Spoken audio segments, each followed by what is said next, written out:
भूमिहार या फिर भूमिहार ब्राह्मण, आखिर असलियत क्या है?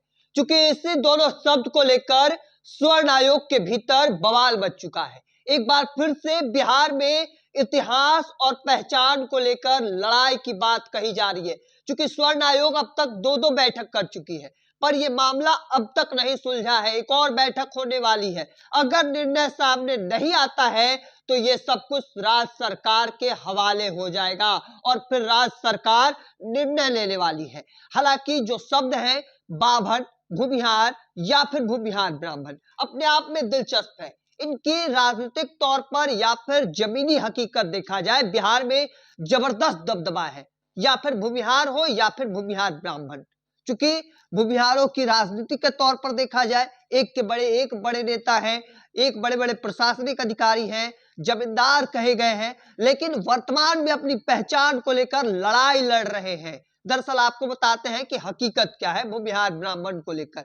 देखिए, भूमिहार ब्राह्मण और भूमिहार दो अलग अलग शब्द कहे जा रहे हैं और इसी को लेकर बवाल मचा हुआ है। हालांकि भूमिहार जो जाति है वह अयाचक ब्राह्मण है और इसे इसलिए अयाचक ब्राह्मण कहा जाता है कि ब्राह्मण का वह वर्ग जो भूमि से अनाज उपजाने लगे उन्हें भूमिहार कहा जाता है। और देखिए, भूमिहारों की बिहार में जनसंख्या 2.86% है। हालांकि इनके पास जमीन काफी है। यह मालिक कहे जाते थे 90 के दशक में और ऐसे में इनका अपने आप में दबदबा रहा है। हालांकि अब ब्राह्मण की बात कर लेते हैं। ब्राह्मण उन्हें कहा जाता है जो पूजा पाठ कर अपना जीवन यापन करने लगे, उन्हें ब्राह्मण कहा जाता है। शुरुआत में तो बाभन के बदले भूमिहार चल पड़ा, मगर बाद में लगा कि भूमिहार कहने से वे ब्राह्मण से दूर होते जा रहे, तो ऐसे में कहीं ना कहीं इनकी आपसी लड़ाई भी होने लगी। हालांकि राजनीतिक भागीदारी भी टकराहट के कारण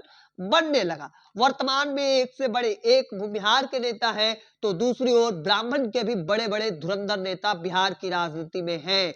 हालांकि हम आपको बता दें, ब्राह्मण याचक यानी पूजा कराते हैं और इसलिए इन्हें याचक ब्राह्मण कहा जाता है और भूमिहार को अयाचक ब्राह्मण कहा जाता है। अपने आप में दोनों ही जातियों का जबरदस्त दबदबा है। हालांकि वर्तमान में कह सकते हैं कि पहचान को लेकर लड़ाई जो है वह एक बार फिर से भूमिहार समाज के लिए है। क्योंकि देखिए, जो लड़ाई है जो आपस में चल रहा है, हालांकि अगर भूमिहार ब्राह्मण को जोड़ दिया जाए, चूंकि भूमिहार की जनसंख्या बिहार में 2.86% है और ब्राह्मण की 3.65%, यह बिहार सरकार के जातीय जनगणना के अनुसार यह डाटा है।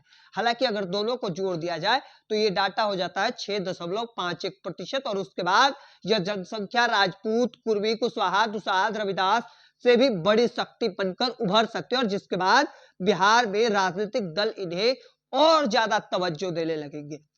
हालांकि वर्तमान में भी बिहार की राजनीति में देखेंगे तो एक बड़े बड़े भूमिहार नेता हैं। ललन सिंह हो गए, विजय सिन्हा हो गए, अनंत सिंह हो गए। ब्राह्मण में भी बड़े बड़े नेता हैं। ब्राह्मण में मंगल पांडे हो गए। कई बड़े बड़े धुरंधर नेता जो हैं वह बिहार की राजनीति में हैं। हालांकि वर्तमान में जो लड़ाई आपस में कह सकते हैं, जो स्वर्ण आयोग के भीतर लड़ाई देखने को मिल रहा और उसकी असलियत जो है वह भी हमने आपको बताया है कि किस वजह से इन्हें भूमिहार कहा जाता है और उन्हें ब्राह्मण कहा जाता है। क्योंकि बिहार में स्वर्ण एकता कई बार तोड़ने का प्रयास किया गया है, जैसे भूरा बाल और तमाम कई दफे। हालांकि यह तस्वीर जो है वह अब कब क्लियर होती है यह देखना भी काफी दिलचस्प होने वाला है। हालांकि इन चीजों को लेकर आपका क्या मानना है कमेंट सेक्शन में रखिए। तब तक के तमाम अपडेट को देखते रहने के लिए द इंडिया टॉप देखते रहे। धन्यवाद।